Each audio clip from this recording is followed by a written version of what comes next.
Welcome to the Zadzooks Happy Hour. My name is Todd Stoll, and I am joined by 25-year veteran reporter covering pop culture, video games, and technology for the Washington Times, Joseph Zadkowski. Happy holidays. Is it? Yeah. And are the holidays that happy? I think half of the country isn't finding very happy this holiday. More than half of the country isn't finding it. At least those who voted. Right. We're going to talk about Suicide Squad to start out, and then we'll move into Jason Bourne, and we're going to close it out with your 2016... We'll do a Blu-ray gift guide this week. Exciting. And maybe next week we're going to do toys. Yeah. Collectibles and action figures. Yeah, and I think next week we should also break down the top holiday that's fun. Films ever and rank them. That would be fun. Yeah, because then people will hate us for our decisions. So, Suicide Squad. Let's get right into it. Yeah. I thought it was pretty good. The Joker was a distraction, not an enhancement to the movie. Even though I understand they had to show the background of Harley Quinn and understand, for people who have no idea who Harley Quinn is, she's the psycho love interest, the codependent love interest of the Joker in DC Comics Batman world. And she's a very popular character in comic books and in cartoons and anywhere else you go. So her introduction into this movie was probably the best thing in the movie, as far as I'm concerned. Mm-hmm. I didn't mind Jared Leto's Joker at all. I thought he had the laugh down. He had the mannerisms down. I wouldn't mind seeing that character go against Ben Affleck's Batman. Yeah, but was he really that good? I mean, let's go over the really great Jokers. Jack Nicholson, Heath Ledger, even Cesar Romero, I thought, at any given moment, had I mean, guy was kind of a one-trick gangsta pony, you know? And he was more defined by what he was wearing than what he was saying. I liked the cast of misfits he had with him and their outfits. The guys in the outfit. Okay, and the outfits, because that was very classic. I thought the scene in the club was probably the most twisted of the bunch. Yep. With Harley dancing, and I won't give too much away by saying that. Right. There's and much to the chagrin of many people, supposedly there's some scene somewhere where the Joker smacks around Harley Quinn, which is never, ever shown, even in the extended cut. Yeah, I mean, if you were on some sort of other planet at the time, there was a lot of issues around Jared Leto's surprise on how little he felt he was in the film. Right. And I disagree with that. I think his character came in and out where it was necessary. But if they put more of him in there, it'll take away. It really would have taken away. I mean, it wouldn't have been the Suicide Squad movie. It would have been a Joker movie featuring the Suicide Squad. That's right. So we're diving too deep. Why don't you tell us about what the movie is? Who are these people? So these are the worst of the worst. Hired is a loose term. Forced to join a project. Like the Dirty Dozen. The Dirty Dozen. Right. And they're essentially sent out to try to do good using their various skills. And so you have Deadshot, who's played by Will Smith, and Deadshot can't miss. He's an expert at firing any sort of weapon that has a bullet.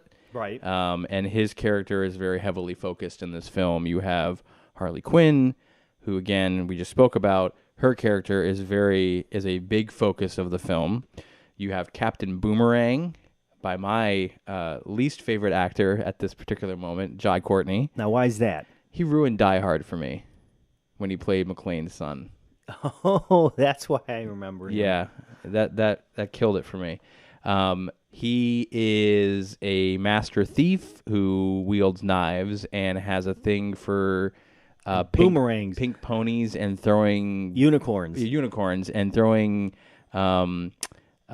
knife style boomerangs. And in the comic book, he is a complete goofball. If you have not seen him in the comic book, he kind of wears this blue costume with little boomerangs on it and kind of. But it's pretty weird. I mean, there's definitely that air of him still being kind of a goofball. He's definitely a goofball in this movie. You have, let's see, the Killer Croc.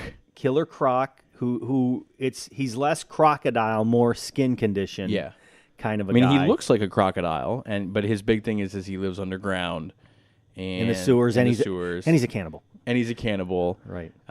You also have Rick Flag. Rick Flag, who is a staple of Suicide Squad since the 1950s. I did not care for the casting of Rick Flag. Anything Joel Kinnaman is in, he reminds me too much of his detective character in The Killing, and it's impossible to break him from that character. There's also some weird parts where, in particular, if they're on a helicopter, when he's shouting, his dialogue sounds very forced. Right.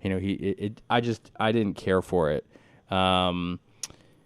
Let's see. There's Slipknot, who has approximately 30 seconds of screen time, which is another beef I've got with this movie. Okay.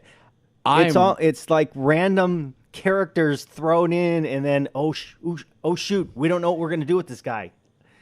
I would have loved if he had stuck around, but I see the purpose of why. I just don't know why they used him that way, because it's a well-known, character actor playing him. Yes. And I would have liked to have seen where that could have gone.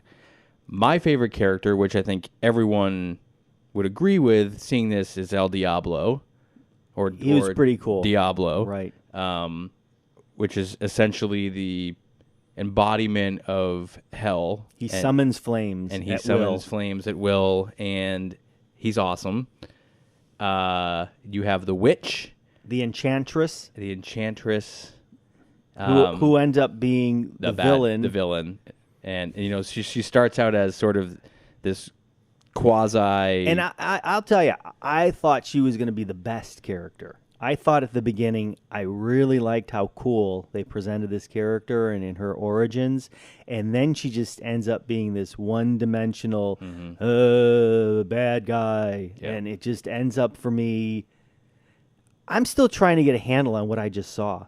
I mean, what I saw was like a bunch of character bios and a half-assed mission. And the question I have is, I understand that like Superman was dead. But didn't I see Flash in this movie? Spoiler, by the way. No. You see the Flash for about 5 seconds. Right. Couldn't he have helped? Yeah. Batman. Couldn't he have helped? Yeah. Was he busy? Well, he was busy, sitting at home. Right. Doing nothing. Okay. My issue with it, and we talked about this before we started recording. Wait, one more thing before you get in it. And there's a character called Katana, who's a swordswoman. Right, and her sword captures the souls of those who were killed by it. Yeah.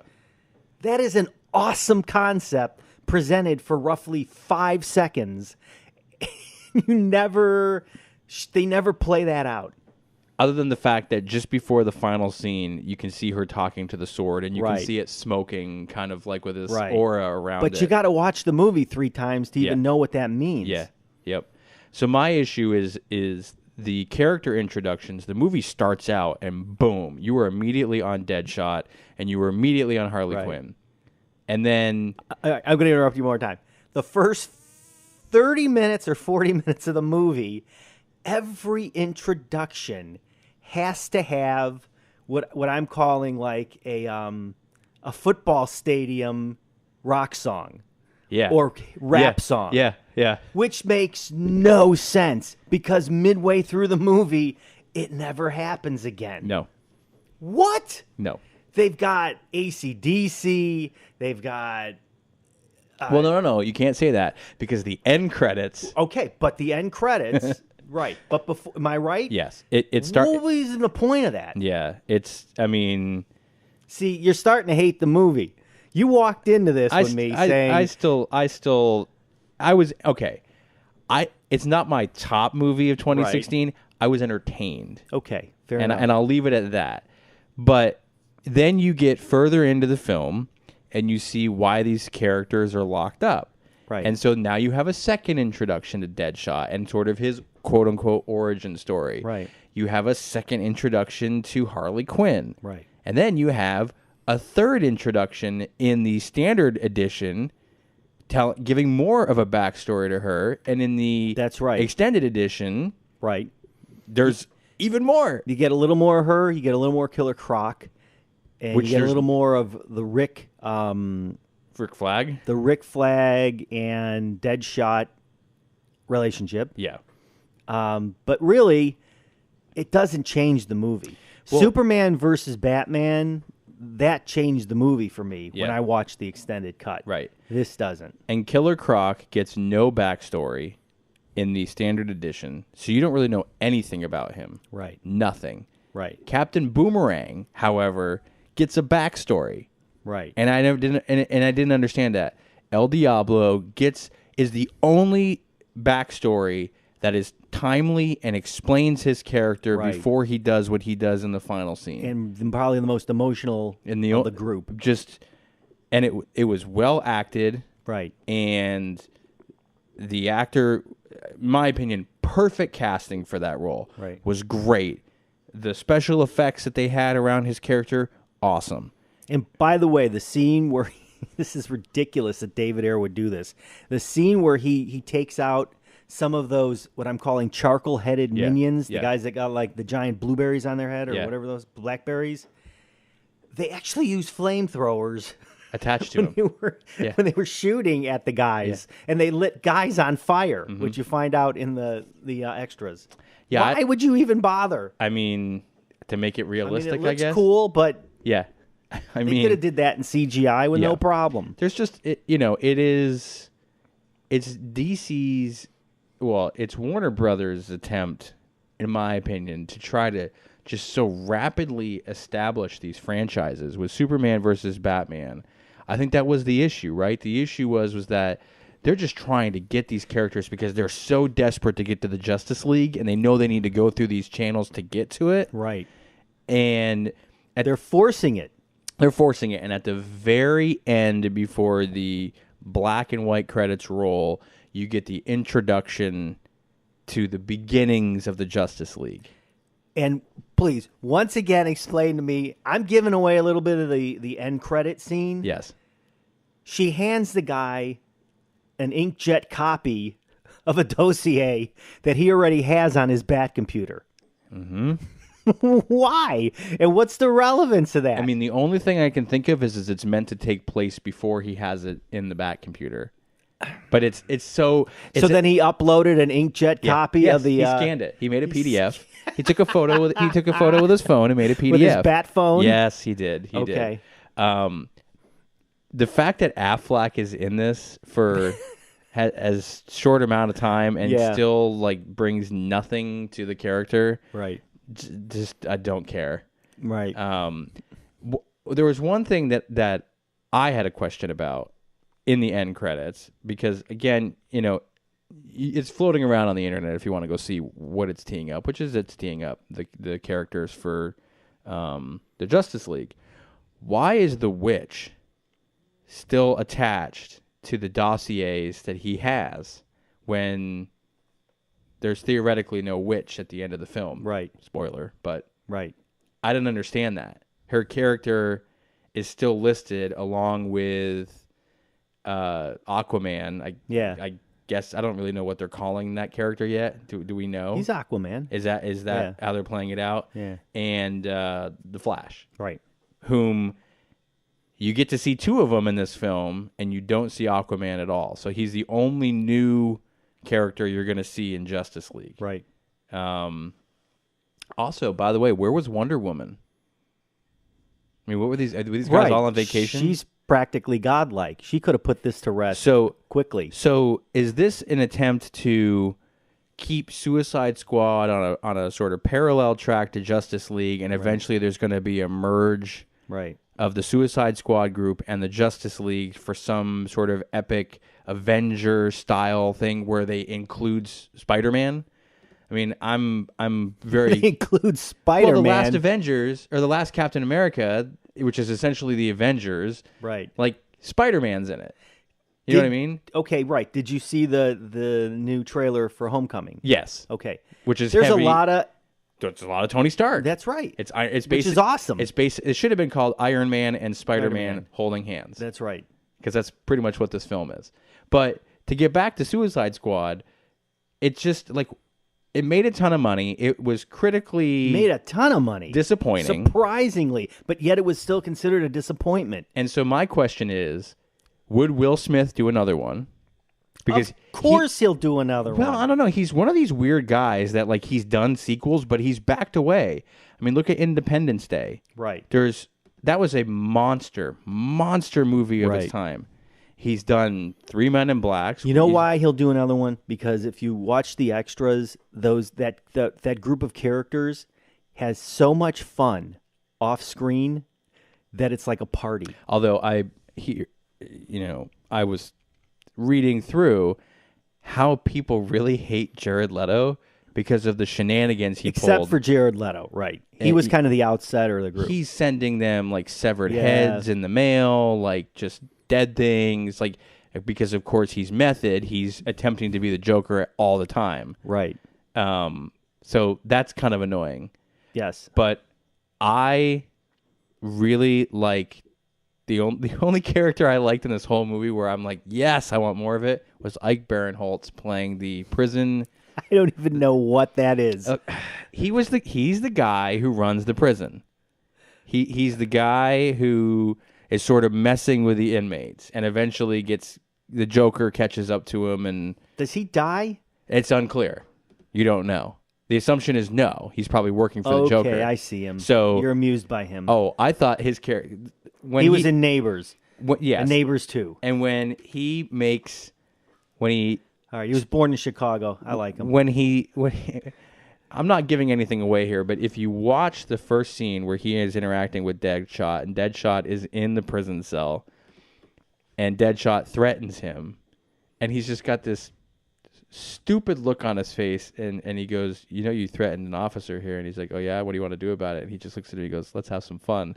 And then they beat the crap out of him. It's just like he's a menacing guy who's really completely afraid of everyone, but just kind of has fun with it. And I'm like, if that had been okay, let's compare it, which I tried to a little bit. This could have been Deadpool for DC. It could have. This was their Deadpool. It could have. They had the chance. And it wasn't rated R, but it could have been because those characters were nasty. It should have been. And but they were afraid, right? Yeah. I mean, Deadshot, they tried to go very sentimental and tie it to his kid. Harley was over the top all day. She could have gone R, no problem. Not a problem. She was dressed R most of the film. That is correct. So, but I will say this: a lot of people had an issue with her outfit compared to the outfit where, it's the black and red single, one-piece costume, which at least they make an attempt to show a couple different times. Just a classic comic book cover. It is. You couldn't get a better cover than that. And it's nice that they did that. Right. But I didn't understand the no shorts. I mean, these things. I mean, there's nothing to the imagination left, other than she's meant to be this incredible beauty who's just crazy inside. So if you watch the 4K UHD, the reason I would ask you to watch it, first of all, let me say this: if you get the 4K UHD, you can't watch the extended version on 4K UHD. It goes back right to standard. It's the theatrical cut. Mm-hmm. So you got to watch both the Blu-ray and the 4K UHD to get both cuts. Oh. Which is completely ridiculous. But now if you're going to watch the 4K UHD, which is I had to do, the best part of that is the tattoo work. You will see, I mean, it's a gritty urban environment, but they did this great job on tattoos on all of the major characters who have them. So, like Joker, Harley, Boomerang, Yep. Diablo, Yes. Enchantress. Yes. Lots of tattoo work. So Midway City is supposed to be based off of what? Because I know Gotham is supposed to be based off of New York. What is Midway, essentially? Good question. Anything? I have no idea. Yeah. I mean, I don't really recall Midway ever being that big. The swamp prison is probably Louisiana somewhere, Yeah, right? it's Tennessee, Louisiana, somewhere around there. But these are locations that aren't really, they're not really relevant in the DC world. I mean, Midway is a little bit. I don't know where Midway City, and it's my fault for not looking it up and finding Yeah, it. it was weird because, again, they reference Gotham a little bit, and maybe that's why Okay, is always shown to be a city in the Midwest United States, loosely based on Chicago, Illinois. Okay, so that's why Batman's not there, because it's too far away. It's too and far even though away. he has the Batwing, it's just, listen, gas is expensive, and he just couldn't. No, it's not. It's $2.50 a gallon. But not when you're flying the Batwing. That's guess. got to take premium. Oh, and Wayne couldn't write that off. I mean, clearly not. Okay. We've talked way too long. I'm going to say Details on this. 2.5 stars out of 4. Okay. Entertaining enough. See, you dropped a half star at least. No, I don't think since so. we started No, talking. I was entertained with it. All right. Extras. I mean, I didn't see them because I only watched the standard. There's 90 minutes of extras broken up in about a half dozen featurettes. The gag reel is lame. Don't bother. There's a really nice 15-minute look at the Joker and Harley Quinn and their relationship, with a lot of great comic book art and an interview often with John Ostrander, who is the comic book writer who reimagined Suicide Squad in the late 80s and early 90s. Yeah. So that is awesome information to learn about Suicide Squad from an original source, except the guy, when he's on screen, has no front teeth. I don't know what that means.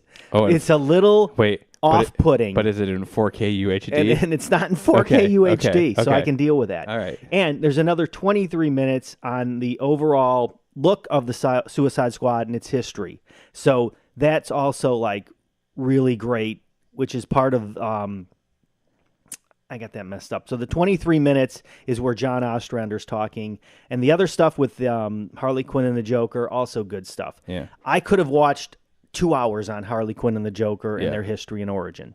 That would have been great. I mean, didn't get it. There could have just been a prequel, which was just the two of them setting this film up. Right. And it would have been fine. That would have been fine. There would have been more than enough. If the Joker had a standalone film where he wasn't really going up against Batman, but maybe it was just the origins of the Joker, I'd be down for that.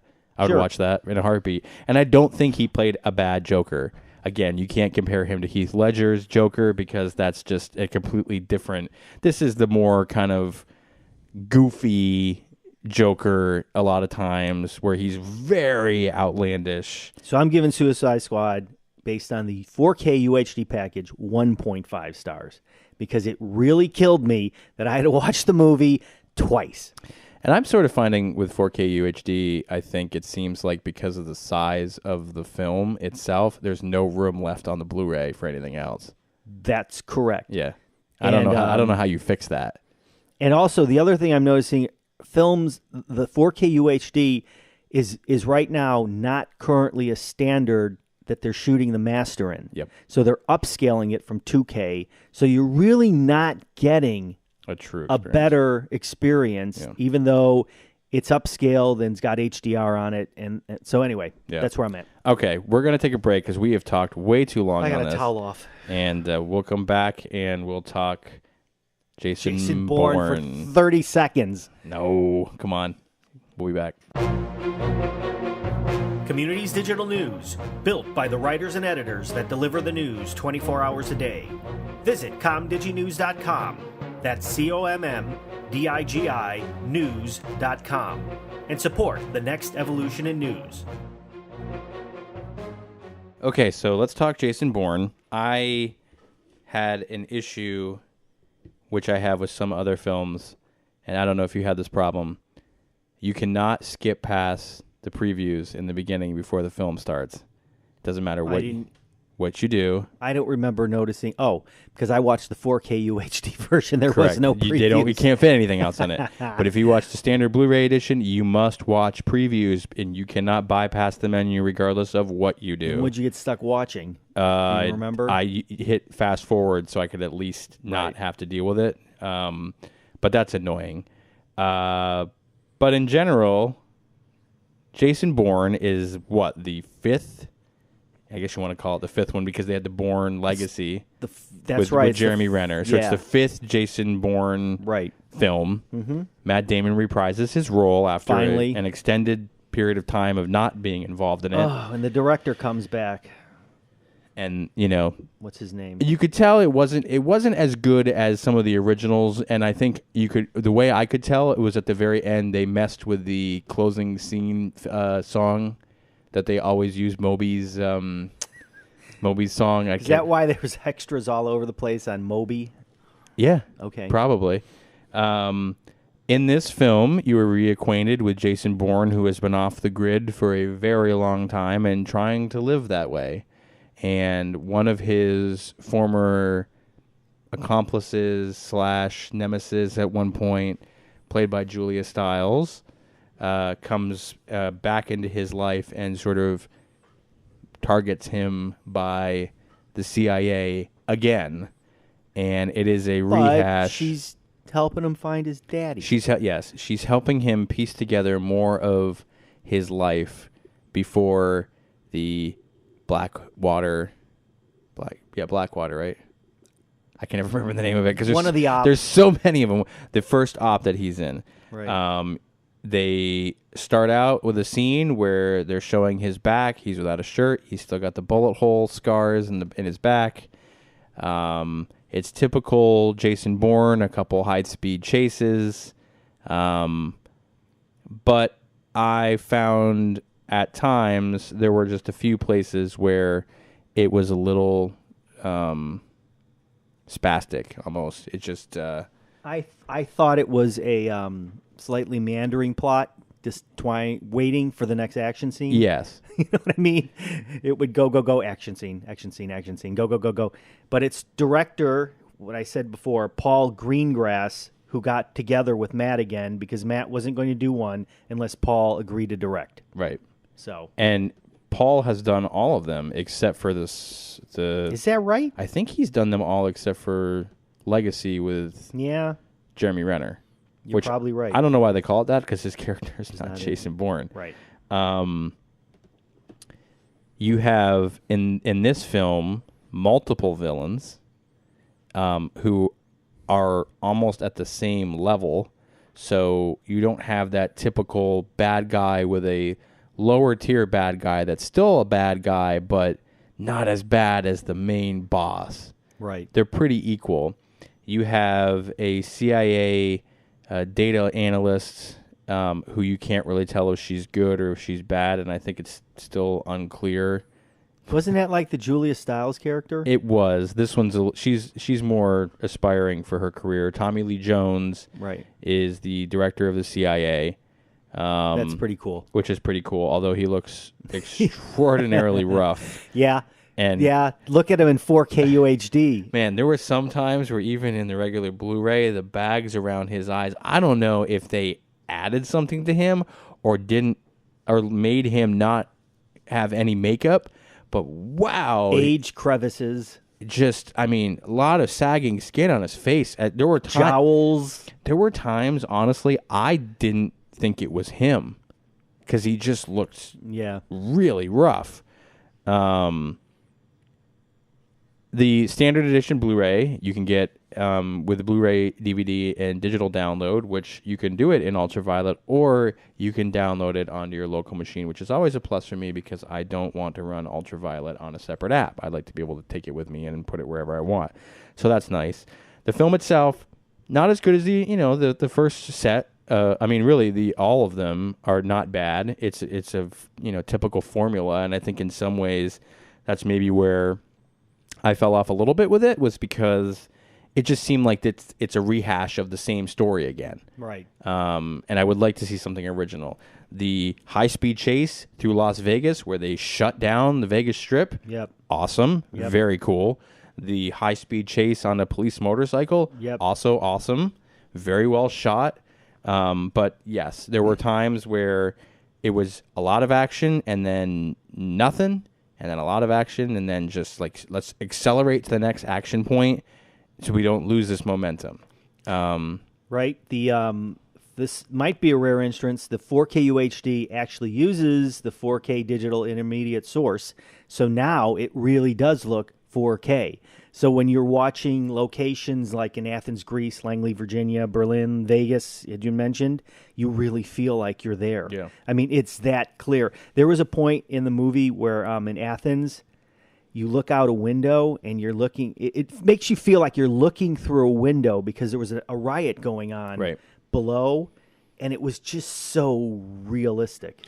It was there. And I will say, from a cinematic standpoint, that riot was beautifully shot. Yeah. And the choreography of that whole thing is just immense. And the amount of real estate that it covers and the amount of extras they had to have used, you know, just throughout the filming. And, you know, obviously they're setting up different shots and everything.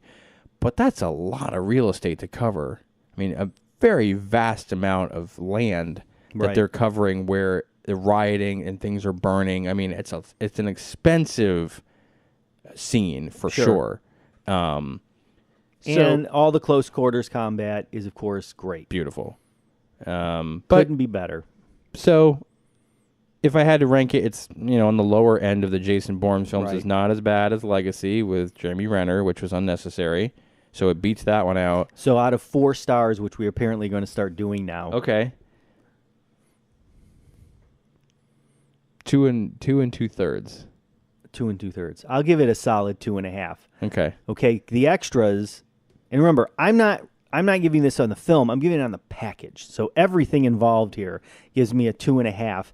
You get 47 minutes of extras. The featurettes, the 2 that I really enjoyed, there was 8 minutes on that chase scene in Vegas, which is worth watching. And then there's another 8 minutes on what Damon had to do to get physically ready for some of these bare knuckle boxing scenes, which is definitely worth it.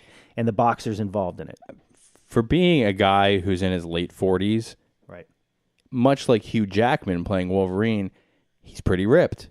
And it takes and you can definitely tell that it takes a lot more for him to condition himself to look like that and have that physique as he gets older, so it's more work for him. I can maybe see him doing one more of these, and and that's Greengrass will do another one. I think so. I don't know. Do you know how it did overall? Did it 415? Okay, so they'll make another one. Yeah, it did almost 4 times what the budget. Then they'll now make it's no Kubo and the 2 strings, but of course I can't talk about that yet because someone still hasn't looked at it. Listen, even though it's probably considered one of the best animated films of the year, according to who? According to iTunes. Okay, thank you. Yeah, okay. All right, are we done with this? Yes, we're done. We're going to come back. We're going to do your DVD Blu-ray / 4K UHD. I'm going to rip titles and you can tell me what you think.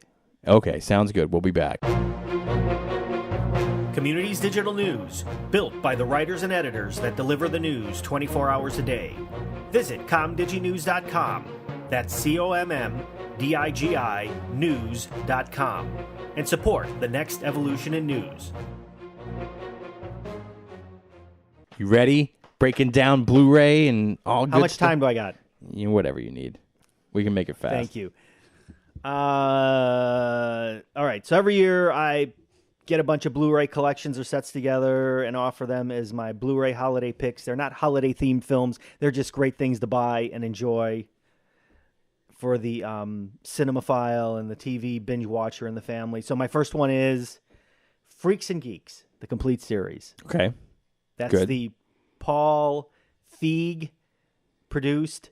It's Judd Apatow's. It's created by Paul Feig and Judd Apatow. Right, and it's got James Franco, Seth Rogen. That's right. So you know it. It's the origins of, you know, basically all these guys. If you even even like this show a smidge, you must own this because it is insane how many extras they cram into this. Yep. I'm just telling you. I just want to point out, I think it's insane how they have all that stuff.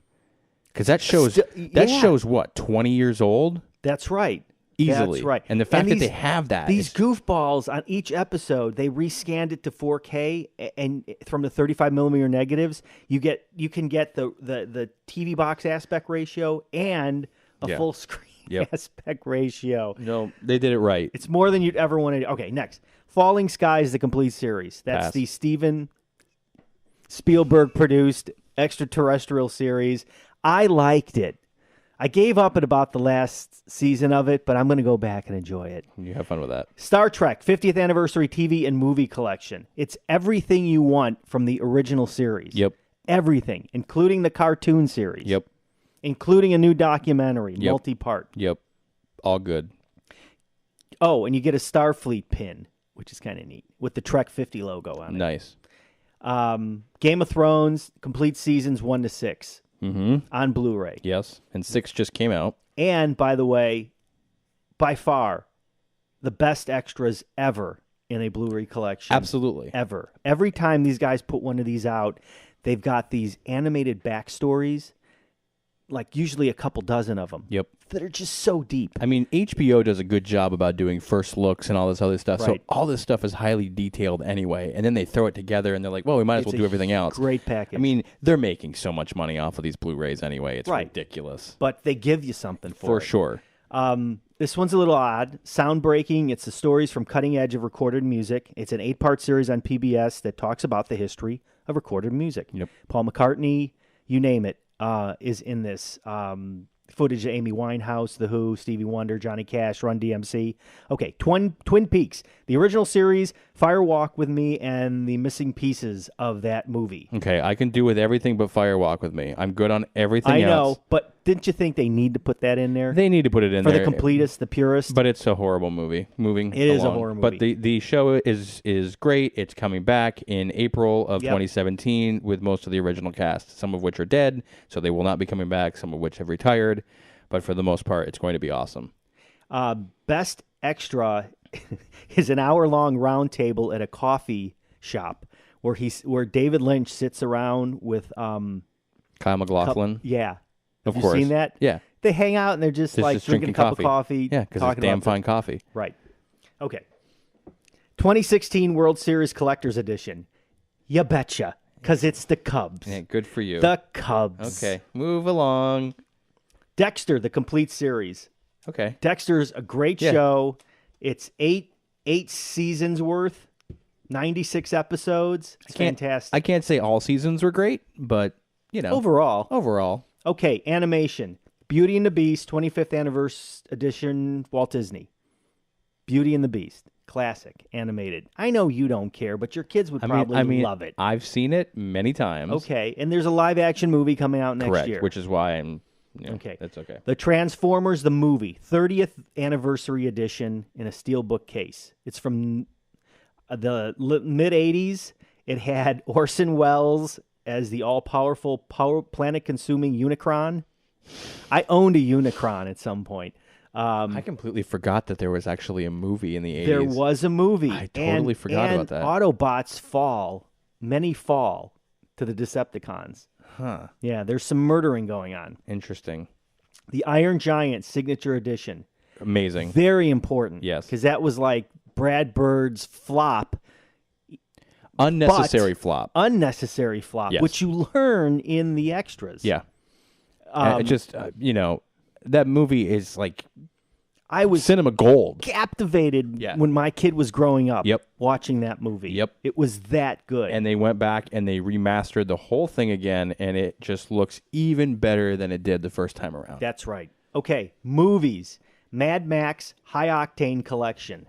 It's all of the Mad Max movies, including the latest one, the George Miller latest, with Tom Hardy. Tom Hardy. They also include a black and white version of that movie. Yeah. Which is pretty cool. I wouldn't go out of my way to buy it. Yeah. But it definitely it's a little unnecessary. Pretty great. Taxi Driver, 40th anniversary. Awesome. How do you not? Right? The Marx Brothers Silver Screen Collection. You're getting coconuts, animal crackers, monkey business, horse feathers, duck soup, black and white. You will definitely laugh at these guys. Yep. No chance you don't. Citizen Kane, 75th anniversary edition. If you have anything at all involved in film history or you like movies, you have to at least say you've watched this movie at least once. The Bourne Ultimate Collection. The Bourne Ultimate Collection. All 5 movies, including the latest one we just talked about. Mm-hmm. And that's put in one piece. And that's fairly new, too. That's fairly new, too. Gregory Peck Centennial Collection. You get Cape Fear and To Kill a Mockingbird, and he won an Oscar for To Kill a Mockingbird. Correct. Can't go wrong there. Nope. Labyrinth, 30th anniversary edition. Don't you mean Labyrinth? Labyrinth, 30th. How macabre of you. Thank you. Macabre. It's David Bowie. This was a bizarre movie. I did watch it again. Really bizarre. Jim Henson directed, executive produced by George Lucas, written by Monty Python's Terry Jones. Yes. What do you expect from that? It's like a musical. It's basically a musical fantasy. It's so bizarre. With David Bowie, as you had said, is the Goblin King. Yes. And a lot of Muppets running around. And Jennifer Connelly as the girl who has to get her brother back. A very young Jennifer Connelly. Very young. And I'll conclude with the Prince movie collection. And I only say that because he passed away and he was a fantastic musician. And if you've never seen Purple Rain, you might as well buy this set because you get Purple Rain, you get Graffiti Bridge, and you get Under the Cherry Moon. Now, the latter two, but you get great performances out of him in Purple Rain. Sounds good. Classic songs. So next time, we're going to break down some of the best holiday films of all time, and we will have our list of our top 10 overall best films of 2016. Really? We will. Okay. We're gonna and do I'm it. probably going to do a quick roundup on action figure pop culture collectibles. Cool. Okay. Great. Thank you for indulging us. Thank you for indulging us. That's all you got? You know I appreciate this. Hey, it's all good. And it's all fun. We have polka at the end. And you've gotten me a polka. And it's there. But you're going to bump it to the front. When's that going to happen? You seem to think that this after generic rock music you put in the front works. After the new year, we'll That's get to fine. it. My name is Todd Stowell. I'm still Joe Zadkowski. And you've been listening to the Zadzooks Happy Hour. Thank you so much. For sure.